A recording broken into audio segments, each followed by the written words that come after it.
हमारे इमामों ने सिर्फ़ और सिर्फ अखलाक के बारे में बताया नहीं है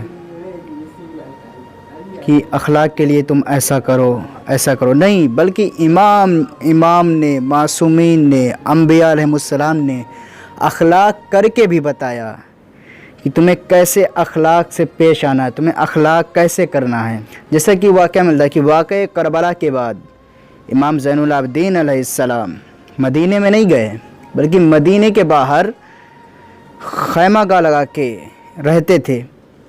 तभी एक शख्स आया, बहुत ही प्यासा था, बहुत ही प्यासा। वो आया आपके खैमागाह के ऊपर और उसने पानी तलब किया। इमाम अंदर गए, जाने के बाद कूज़े में पानी लेके आए। पानी लाने के बाद जब इमाम कूज़े में पानी लेके आए, उसको पानी दिया, उसके सामने पानी जब पेश किया, जब उसने पानी पी लिया, फिर उसने इमाम की तरफ देखा। जैसे ही देखा वो ताज्जुब में रह गया।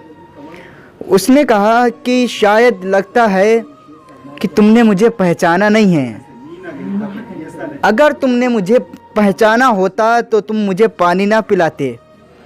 इमाम ने इरशाद फरमाया कि हमने तो तुम्हें पहचान लिया है, हमने तुम्हें जान लिया है।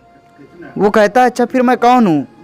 कहा तुम वही हो कि जिसने मेरे कड़ियल जवान अली अकबर के सीने में बर्छी की अनी तोड़ी थी। तुम्हारा नाम हसीन इब्न नुमैर है, तुम ही मेरे अली अकबर के कातिल हो, तुम ही ने मेरे भैया अली अकबर के सीने में बर्छी की अनी तोड़ी थी। तभी वो कहने लगा माफ़ करना, फिर आपने मुझे क्यों पानी पिलाया?